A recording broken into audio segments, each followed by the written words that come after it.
Olá, boa noite. A Seleção Nacional de Futebol Sub-23 venceu hoje o Ghana por 1-0 em partida da primeira mão da segunda e última eliminatória de acesso aos Jogos Africanos com Brazzaville 2015. Este é um assunto para desenvolver ao longo do Jornal por Hora. Celebra-se hoje o Dia Internacional das Florestas, numa altura em que vários estudos apontam para uma devastação desenfreada e ilegal das florestas moçambicanas, estimando-se que 93% da madeira moçambicana exportada para a China é contrabandeada e que o Estado perde por ano mais de 108 milhões de euros. Segundo este estudo da ONG Justiça Ambiental, que se baseou no levantamento da Agência de Investigação Ambiental, aponta que entre 2013 e 2014, mais de 93% da extração da madeira nas florestas nacionais foi ilegal e a mesma foi contrabandeada para a China.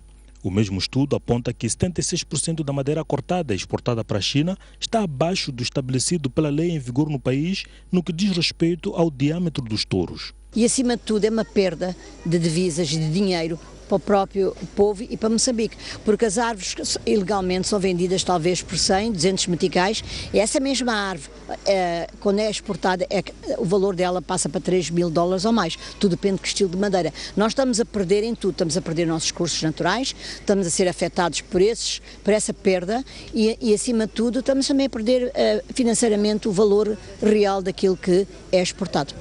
Há impactos na biodiversidade, no ambiente, nas próprias comunidades que ficam mais pobres porque não têm o que a floresta lhes dá. A floresta não é só árvores, a floresta é todo um ecossistema que alimenta, que tem plantas medicinais, tem tudo. Tem as árvores que se podem cortar, sim, para aquilo que é necessário.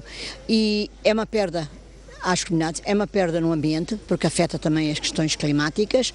A análise da Justiça Ambiental comparou dados fornecidos pelas autoridades chinesas e moçambicanas. Na China entraram, por exemplo, em 2012, 450 mil metros cúbicos de madeira importada a partir de Moçambique, enquanto que as autoridades moçambicanas registraram a exportação para a China de mais de 260 mil metros cúbicos, ou uma discrepância de quase 200 mil metros cúbicos de madeira. Parar todas as licenças, fazer uma análise e depois constituir uma equipe de monitoramento, fiscalização, para depois abrir a questão da exploração legal e ser muito mais forte na implementação dos planos de manejo naqueles que são legal e têm uma autorização. Por outro lado, das centenas de concessões florestais existentes no país, apenas 2 fazem o reflorestamento e muito poucas têm indústria de transformação, segundo obriga a Lei de Florestas e Fauna Bravia. Como que a confirmar os estudos dos ambientalistas, a autoridade tributária apreendeu 50 contentores de madeira que estavam a ser contrabandeados a partir do Porto da Beira, num esquema fraudulento que envolve funcionários da autoridade tributária e de outras entidades governamentais. A informação foi avançada na tarde desta sexta-feira na cidade da Beira pela autoridade tributária de Moçambique durante um encontro com agentes econômicos. Os contrabandistas, nas suas declarações de trânsito, indicam que a madeira vem do estrangeiro, quando na verdade é processada internamente e faz um circuito para efeitos de exportação com vista a evitar a sobretaxa. Quando a autoridade tributária de Moçambique apercebeu-se deste esquema fraudulento, iniciou uma operação denominada Tranquilidade e já tem resultados. Foram apreendidas há dias 50 contentores contendo madeira em Milange e outros no Porto da Beira. Que vinham transportados em 36 caminhões. Esses meios estão todos retidos. Corrijo a expressão, não foram apreendidos logo a priori, foi uma retenção. Na perspectiva do controle aduaneiro, para fazer-se a aferição caso a caso, o que efetivamente está numa situação de ilicitude, o que efetivamente pode prosseguir o seu percurso. É nesse trabalho que foi feito, dos quais 24 processos já foram aferidos, que efetivamente estão na ilicitude, já se efetivou a apreensão e estão num processo já de remessa ao tribunal. Os outros 26 contentores, contendo madeira de origem duvidosa, ainda estão num processo de aferição que conta com o apoio de instituições estrangeiras.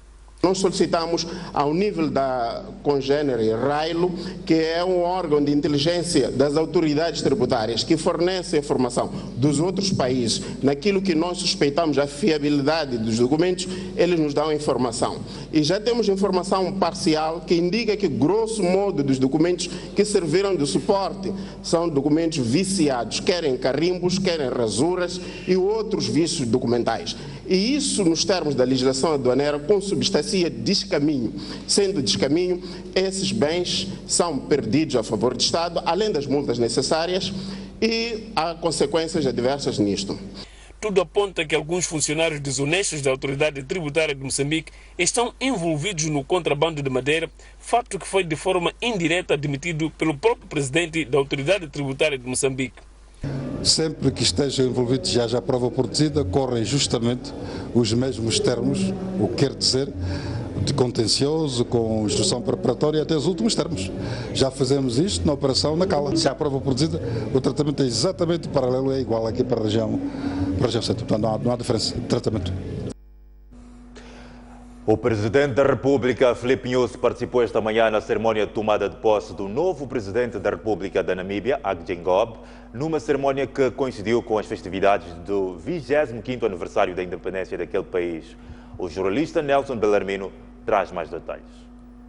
Namíbia parou este sábado. Parte considerável dos cerca de 2 milhões de habitantes juntaram-se aqui no Estado Nacional da Independência para celebrar esta conquista. Trata-se de 25 anos da independência deste país, um evento que coincidiu com a tomada de posse do novo presidente da República, o terceiro depois da independência.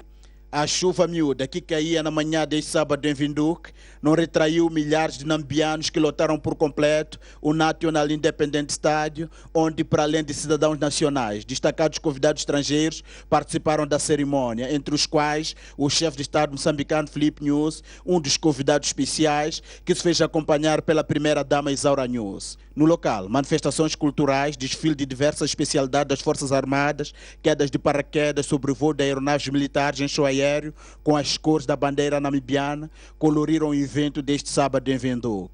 Em seu discurso de tomada de posse, o presidente Hage Geingob prometeu consolidar a unidade, liberdade e justiça, princípios da Constituição de seu país. Full confidence that working together. Tenho total convicção de que trabalhando juntos como um único povo namibiano, excelências, vamos acelerar a prosperidade deste país e consolidar a democracia, a paz, a liberdade e justiça. O presidente cessante, Hifikepunye Pohamba, para além de destacar os seus feitos durante os 10 anos de governação, enalteceu o papel dos países que têm contribuído para o progresso da Namíbia. Numa data como esta, não podemos deixar de reconhecer o apoio destes países a nós namibianos, sem nada em troca, consentindo inclusive muitos sacrifícios para que hoje fôssemos livres. No momento antes da transmissão de poderes, o presidente cessante, Hifikepunye Pohamba, destacou o desenvolvimento no setor da educação, saúde, eletrificação rural e infraestruturas como as principais conquistas da sua governação. E diz ter fé que com o atual presidente, ou seja, o presidente que tomou posse neste sábado, haja continuidade de progresso deste país. As imagens são Sebastião Goman, Nelson Bellarmino, em Windhoek. O chefe de Estado considera que este é um momento favorável para Moçambique aumentar a cooperação econômica com a Namíbia. Além da consolidação de laços históricos com a Namíbia, o presidente da República, Filipe Nyusi, destacou como aspectos capitalizados durante a sua estadia em Windhoek a interação e estreitamento de relações com chefes de Estado de outros países da África Austral, criação de ambiente para a consolidação de relações econômicas com a Namíbia e o fato de estar presente num momento muito especial para o povo daquele país. Foi um momento também que conseguimos partilhar as nossas experiências com mais outros países da SADC, países da África e algumas instituições internacionais.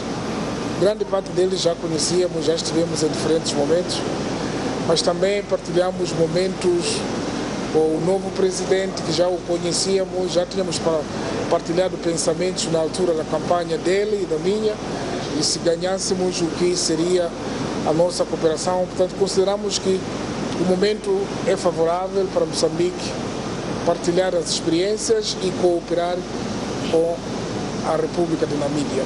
O presidente da República explicou a razão do seu otimismo em relação ao desenvolvimento de cooperação econômica com a Namíbia. Durante a pré-campanha minha, nós demos volta aos países da SADC. E um dos países foi aqui onde fomos recebidos por o presidente Pohamba, e ele fez a questão de apresentar-nos um candidato que em simultâneo entraríamos no ciclo da governação. Conversamos longamente, temos já perspectivas na área da economia. O importante agora é deixar o presidente sentar, concentrar, já formou o seu governo, organizar, depois vamos. A grande obrigação que temos como dois dirigentes é continuar o bom ambiente que existe entre os nossos dois países, mas agora teremos que levar mais avante porque temos que imprimir a grande velocidade na área econômica. Em Namíbia, o presidente da República ficou apenas 24 horas, tendo regressado a Moçambique ao meio da tarde deste sábado. O primeiro-ministro Carlos Agostinho do Rosário apelou ontem a todos os moçambicanos a exaltar a história do país e dos seus heróis. O dirigente falava durante o ato de lançamento das festividades dos 40 anos da independência nacional. Ao ritmo de Chichuqueta Marabenta, de Stuart Sukuma, o primeiro-ministro despiu o lado formal para mostrar os seus dotes na arte de dança. O momento de festa e exaltação da cultura moçambicana que arrastou alguns membros do Conselho de Ministros que não resistiram a um bom passo de dança.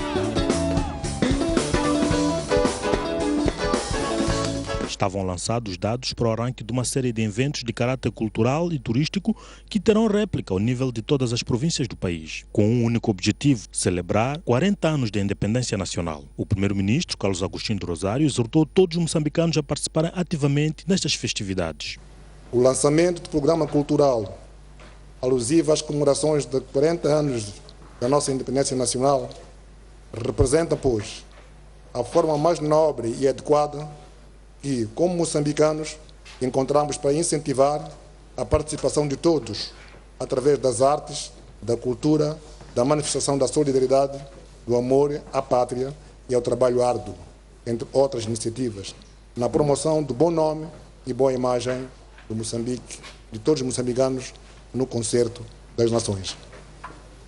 Ao percorrermos os 40 anos da nossa independência, assinalamos com regozijo e algum conforto que é uma tendência cada vez mais crescente de cidadãos que hoje vivem do trabalho cultural, o que tem levado o aumento da contribuição do setor para o erário público através do volume de impostos resultantes das transações de obras de arte. A noite foi marcada ainda pela exibição do mosaico cultural moçambicano com a atuação do grupo ecumênico Eloy e dos músicos Imamo Agi, Miguel Chabinza, Elvira Viegas, João Cabasso, entre tantos outros.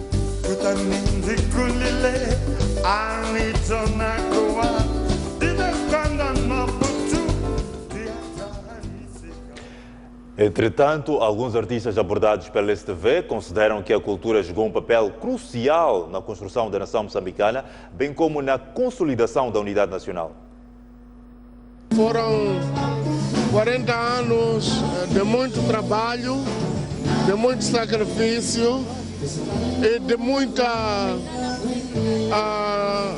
inspiração, por assim dizer. Inspiramos-nos nos nossos heróis, movidos pela Revolução, surgiram vários grupos e nós outros surgimos nessa altura. Quer queiramos, quer não, a cultura que alicerça a identidade nacional. A nossa cultura que é tão diferenciada, tão dispara aparentemente, ela, ao ser respeitada e ao ser conhecida, ela vai nos unir e não nos vai desunir. A cultura é uma arma extraordinária para o autoconhecimento e para o conhecimento e para a criação de identidade. Já dizia o presidente Mondlane que a nossa luta de libertação era um ato eminentemente cultural. E porquê? Porque ia lutar pela liberdade. A cultura aglutina pessoas e acho que logo nos primeiros anos da independência o presidente Samora Machel, uma das formas que ele encontrou para aglutinar pessoas foi a cultura, apostou muito na cultura. E nós outros começamos a sentir mais força de trabalhar na área cultural a quando da independência. Sem a cultura, não teríamos nenhuma nação.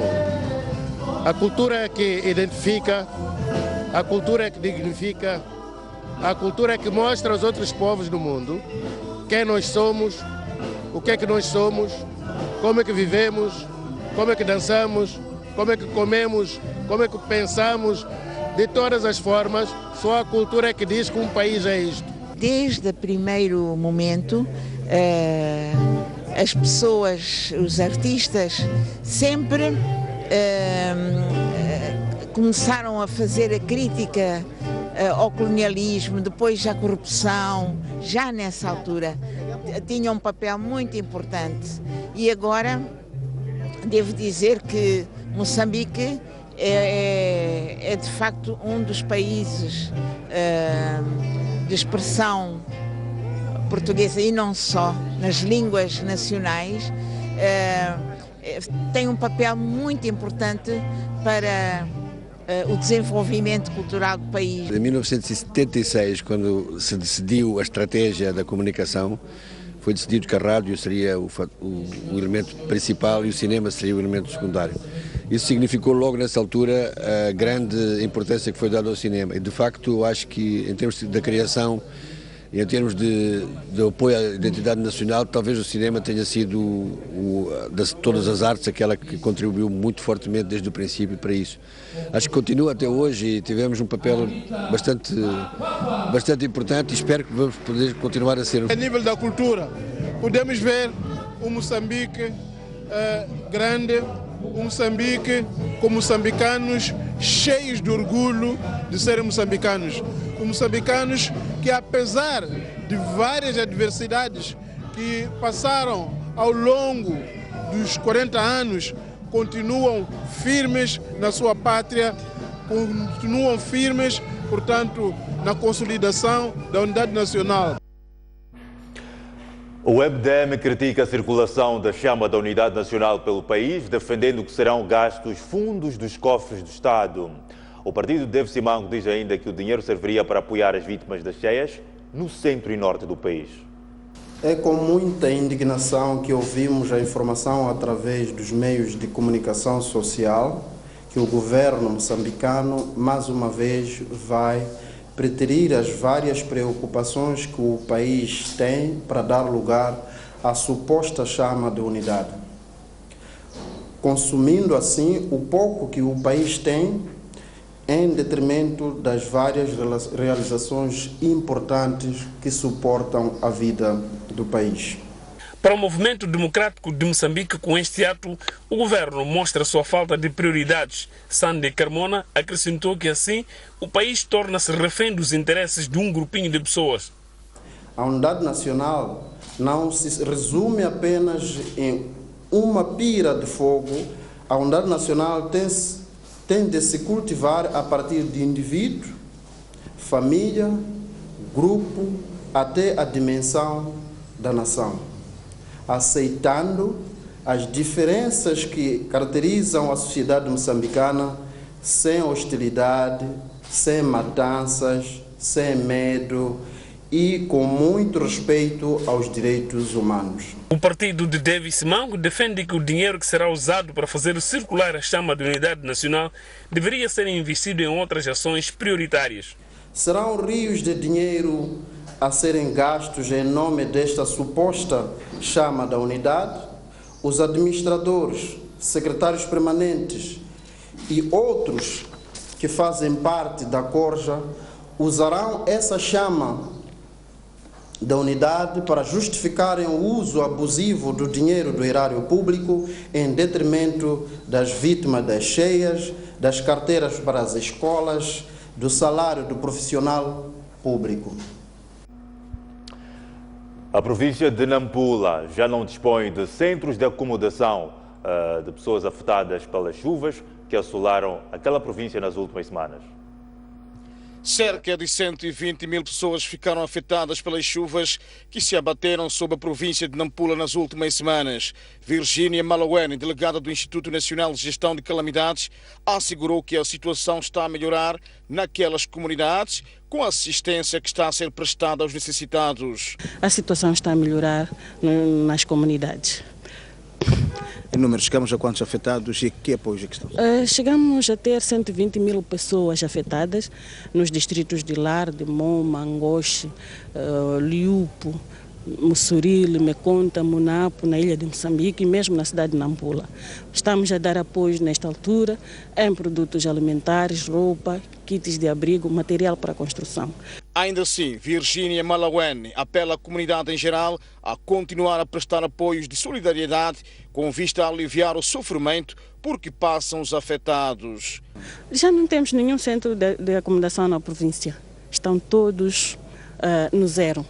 As pessoas estão a aderir, como puderam testemunhar mesmo agora, recebemos uns apoios do Partido Frelimo da cidade de Nampula. Então estamos a trabalhar para continuar a apoiar as famílias. Juntamos-nos a este movimento de solidariedade aos nossos irmãos que sofreram das enxurradas, no sentido de minimizarmos o sofrimento que todos nós vivemos todos os dias, vítimas das enxurradas. Temos alguns gêneros alimentícios, temos roupa que julgamos que pode minimizar o sofrimento dessas vítimas. O INGC tem se reunido diariamente para avaliação da situação depois das chuvas terem abrandado há mais de uma semana.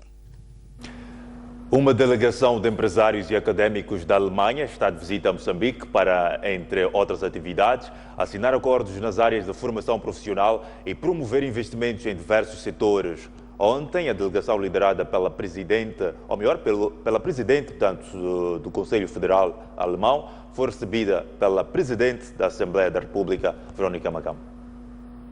Verônica Macamo abriu as portas do seu gabinete para receber o presidente do Conselho Federal Alemão e primeiro-ministro do estado de Essen, que visita o país até este sábado, acompanhado de uma delegação composta por empresários e acadêmicos. O objetivo é reforçar as relações de cooperação entre os dois países, com destaque para as áreas da economia, ciência e investigação, nas quais serão assinados acordos de parceria.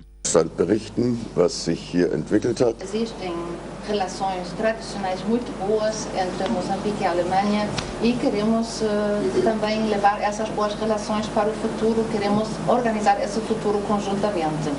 Eu vou relatar na Alemanha sobre o seu país, sobre tudo o que fizemos. Vamos assinar convênios sobre formação profissional e também sobre investimentos. E haverá investimentos tanto da Alemanha para Moçambique, como também de Moçambique para a Alemanha. Também há um bom intercâmbio acadêmico que já funciona bastante bem. Existe também uma troca de experiências entre os dois parlamentos, mas essa troca de experiências gostaríamos de aprofundar. A presidente da Assembleia da República defende a necessidade da consolidação das relações entre a Alemanha e Moçambique e a troca de experiências na área parlamentar. Ao nível das instituições parlamentares, nós pensamos que vamos catapultar as boas relações também já existentes. É nossa intenção pedir a Sua Excelência, o Sr. Presidente, para que seja uma espécie de nosso embaixador para efetivamente lograrmos os intentos que sabemos que também são dos nossos companheiros alemães. Portanto, vamos esperar que haja um crescimento, um desenvolvimento, uma consolidação das relações já existentes nas várias áreas, sobretudo no âmbito de troca de experiências no que seja a boas práticas. O estado de Essen é o centro dos serviços financeiros da Alemanha e sede do Banco Central Europeu. Essen aposta principalmente nos setores das finanças, indústria química e automóvel. Na sequência, informação segundo a qual uma delegação de empresários e académicos da Alemanha, liderados pelo presidente do Conselho Federal Alemão, foi recebida pela presidente da Assembleia da República, Verônica Macamo. Terminou hoje em Maputo a Conferência Nacional da Igreja Anglicana de Moçambique, com vista a renovar a visão, a missão e os valores daquela congregação.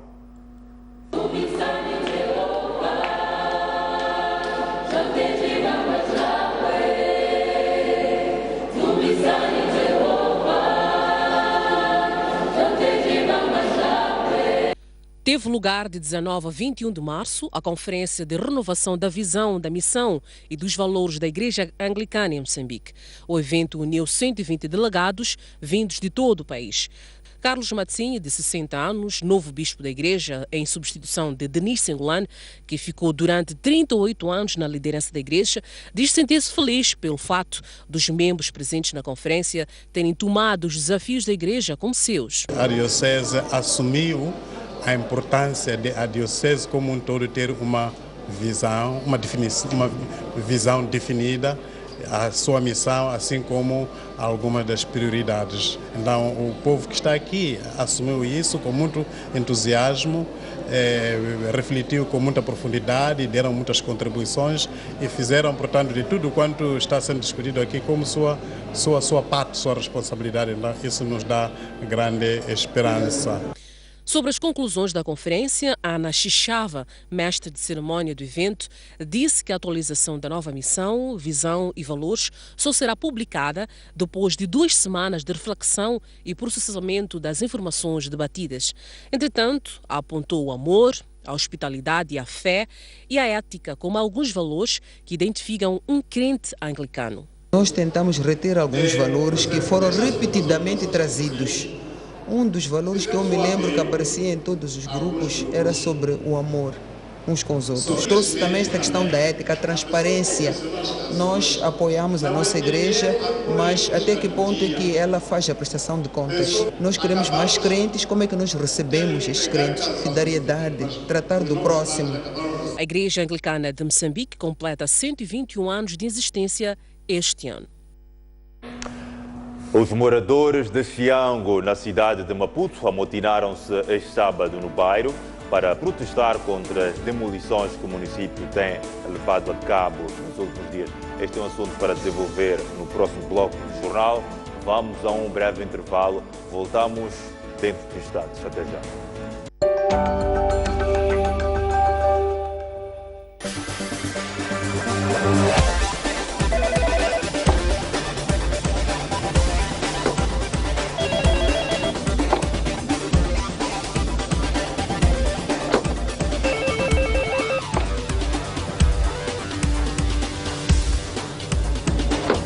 Há sempre uma via para todos dizerem o que pensam. Linha aberta, quartas-feiras, às 23 horas. Porque o que você pensa conta. Reservamos um espaço de opinião em dose dupla. Conto consigo das 11h30 às 12h30. Eu, das 18 às 19h30.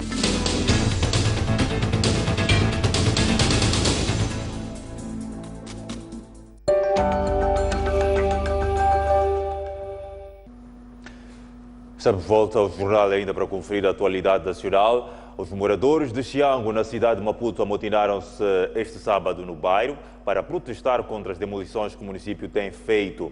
As autoridades municipais justificam as demolições, alegando que visa desobstruir as vias de escoamento das águas pluviais. Estes moradores de Xiango consideram-se estar a ser injustiçados pelas autoridades, apesar de terem doados. Os mesmos acusam as autoridades de querer expropriar as terras para posteriormente entregar a outros. Agastados com a situação, os moradores paralisaram uma obra supostamente pertencente ao Ministério da Administração Estatal, que estava a ser realizada no local. O objetivo desta concentração é colhermos o máximo de assinaturas possíveis dos residentes ou pessoas com terrenos e que estejam a construir, para podermos meter um pedido no Conselho Municipal segunda-feira e no Tribunal também para tentarmos parar com estas demolições. Entrou o município a demolir as nossas casas sem percebermos porque, primeiro, nós temos direito à informação, que nós não recebemos informação, mas de uma forma clara, categoricamente, eu quero afirmar uma coisa que eu tenho que deixar bem claro. Aqui há políticos, empresários moçambicanos que estão envolvidos nessa situação. Na ocasião, os moradores acusaram o município de estar a usar dualidade de critérios na demolição das casas daquele bairro. Todas essas casas receberam notificações em como não podemos construir porque estamos na zona do Mangal. A nossa pergunta é, Mangal para nós e Mangal para os outros não é Mangal? Como vê esta placa, tem aqui esta placa de construção. Tem esta placa de construção que acho que é do Estado, do Ministério da Administração Estatal, como conseguem ver. Ao lado da minha casa Quer dizer, é mangal para a minha casa, não é mangal para o Estado. O que é que está a acontecer? Quem pode nos responder isso? Por que é que vão destruir as nossas casas? Porque nós já construímos aqui há muito tempo. A única coisa que eles justificaram é que eles estavam a destruir e deram 5 dias para destruir o meu terreno. E eu perguntei por quê. Mostrei a documentação do chefe do quarteirão, mostrei o parcelamento, eles não quiseram saber. A concentração dos moradores daquele bairro acontece 4 dias depois de o município ter demolido muros de vedação de 10 quintas e algumas residências. Um incêndio destruiu na noite de ontem uma loja localizada na Avenida Guerra Popular, na cidade de Maputo. O eletricista da loja diz que um curto-circuito poderá estar na origem do incêndio. O incêndio deflagrou por volta das 18 horas da noite desta sexta-feira, numa altura que a loja se encontrava fechada. Uma equipa de bombeiros foi chamada para debelar o fogo, mas só 1h30 depois é que as chamas foram controladas. O armazém da loja ficou em cinzas e grande parte das mercadorias estão danificadas. O eletricista do estabelecimento diz que o incêndio pode ter sido provocado por um curto-circuito. O que provocou o incêndio foi um curto-circuito. O curto-circuito começou bem aqui atrás de nós e elas trouxe pela loja toda. Então o curto foi ontem e tiveram que os bombeiros para develar o fogo. Agora estou aqui a ver o prejuízo do material que foi danificado para repor a instalação. Até agora deu para ver que não está bom. São as lâmpadas e alguns cabos queimaram. Neste momento decorrem trabalhos de limpeza e de reposição da instalação elétrica. Por enquanto, até agora estamos a organizar, não? A retirar coisas quebradas, tudo que se queimou. Pois, acho que daqui a 2 dias é que podem os patrões avaliar os balanços, conseguir ver o que se estragou. A parte de coisas arrumadas estavam deste lado nos balcões, não pegou fogo, não é? Só mais ou menos temos a fumaça, não é? Agora, ao lado do armazém, quase tudo quebrou, tudo queimou. O líder da Renamo, Afonso Dhlakama, reagiu aos comentários de Sérgio Vieira relativamente ao projeto das regiões autónomas. O campo da Escola Primária Sansão Mutemba, na cidade de Tete, foi palco do último comício de Afonso Dhlakama nesta província central, no quadro do périplo para anunciar as autarquias provinciais. Os membros da Renamo, na sua mensagem, chamaram o seu líder de Messias, que trouxe a democracia, e encorajaram-no a avançar com a criação de autarquias provinciais. Senhor Presidente, a sua firmeza não se compara com nenhum homem no mundo, apenas com Cristo Jesus, Filho de Deus Altíssimo, o Salvador. O terrorismo psicológico, movido pelo regime do dia, coadjuvado com o sistema subversivo contra os moçambicanos, condicionou e criou de forma desenfreada a forma de pensar dos homens, pensando mal sem liberdade nesta terra. Consequentemente, cegou a sociedade, tendo caído no abismo onde o diabo decide poderosamente. Afonso Dhlakama reagiu no seu discurso aos pronunciamentos de Sérgio Vieira sobre o projeto de autarquias provinciais. E há pessoas usadas pela Frelimo que nem percebem quase nada. Como é que estão querendo ver, vírgula, o anteprojeto? E eu estou me referir a um membro comunista da Frelimo. Conhece aquele Sérgio Vieira que andava aqui a brincar aqui? Agora, como é um descontente para que ele está lá sentado em Maputo, apareceu ontem, antes do ontem, este anteprojeto da Renamo não pode passar como está.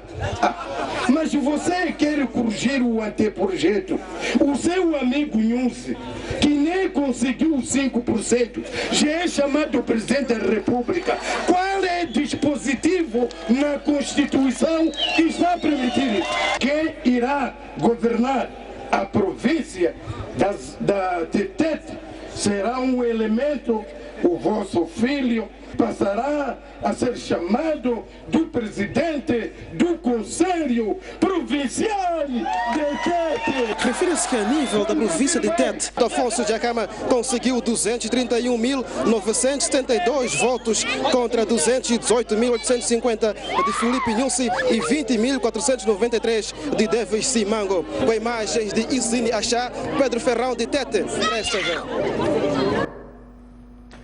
Na atualidade internacional, os soldados da Força Conjunta do Níger e do Chad recuperaram a cidade de Damasak, que havia sido retomada pelos militantes do Boko Haram, no norte da Nigéria. Damasak estava deserta quando os soldados da Força Conjunta do Níger e do Chad entraram na cidade, mas os sinais da presença do grupo terrorista, como bandeiras, motocicletas e slogans escritos na parede, ainda estavam lá. Foi uma luta feroz que levou à morte de mais de 200 militantes do Boko Haram durante as perseguições que tiveram lugar fora da cidade. Somos arrivés a trouver une ville déserte. Nós enfrentamos o inimigo que realmente tinha ocupado toda esta área. Não foi fácil empurrá-lo para fora, mas nós fizemos isso e esse inimigo está minimamente reduzido, disse o coronel Mohamed Taumba, o chefe das forças do Níger em Damasak. Cerca de 15 soldados do Chad e Níger morreram no combate dentro da cidade e outros 30 ficaram feridos nos combates que tiveram lugar no mato, fora da cidade de Malar Fatori.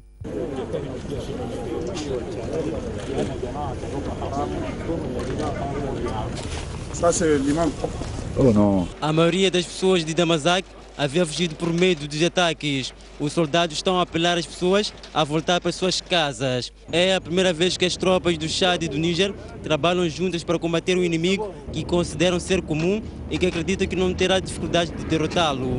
A força conjunta apreendeu grandes quantidades de armas e munições, bem como veículos de guerra. O presidente da Guiné Equatorial, Teodoro Obiang, afirmou que o seu país está a ser alvo de ameaças terroristas. O dirigente avançou esta informação durante uma intervenção na televisão nacional. A África Central enfrenta um fenômeno que nunca tinha conhecido, o fenômeno do terrorismo, disse Obiang na quinta-feira à noite, numa alusão ao grupo radical islâmico nigeriano Boko Haram, que nos últimos meses alargou seus ataques nos Camarões, ao Chad e ao Níger. O terrorismo já chegou aos Camarões e dos Camarões da Guiné Equatorial são apenas alguns quilómetros, apontou o presidente. O nordeste dos Camarões, a região visada pelos ataques do Boko Haram, situa-se a poucos quilómetros de Malabo, a sudeste da Guiné Equatorial. Numa visita às tropas na quinta-feira, o presidente Obiang disse dispor de informações suficientes para temer o ataque em solo da Guiné Equatorial. Estejam preparados para estar em condições de os repelir. É preciso retaliar. Vamos multiplicar os exércitos. Referiu sem precisar a natureza das informações sobre a presumível ameaça. Nos últimos dias foi estabelecido em Malabo um importante dispositivo de segurança com multiplicação de patrulhas militares e de controles policiais nas principais vias da cidade. O grupo extremista Estado Islâmico reivindicou ontem a autoria dos ataques que mataram 142 pessoas na capital do Iêmen.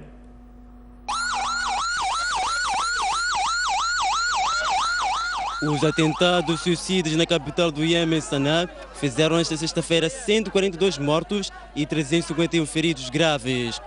O grupo extremista Estado Islâmico reivindicou os atentados na capital do Iêmen, controlada desde janeiro pela milícia xiita dos Houthis.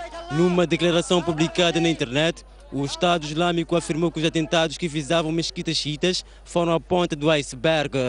O primeiro ataque visou a mesquita de Badir, no sul de Sanaa, matando o chefe religioso do templo maometano. Segundo o relato de testemunhas citadas pela agência France Press, quando os fiéis se precipitaram para o exterior para fugir, houve uma outra explosão junto à entrada do edifício e a terceira explosão ocorreu numa outra mesquita no norte da capital iemenita. É momento de honrar com os compromissos comerciais, mas antes a previsão de tempo para as próximas 24 horas. Para a zona sul do país, a cidade de Maputo poderá estar uma máxima de 35 graus e mínima de 24, Xai-Xai 34 de máxima e mínima de 24, Inhambane 33 de máxima e mínima de 22. Para a zona centro do país, a cidade da Beira poderá estar uma máxima de 31 graus e mínima de 25, Chimoio 29 de máxima e mínima de 17, Quelimane 32 de máxima e mínima de 23, Tete 34 de máxima e mínima de 24. Para a zona norte do país, Nampula 30 de máxima e mínima de 23, Pemba 30 de máxima e mínima de 25 e Lixinga poderá registrar uma máxima de 26 graus e mínima de 17.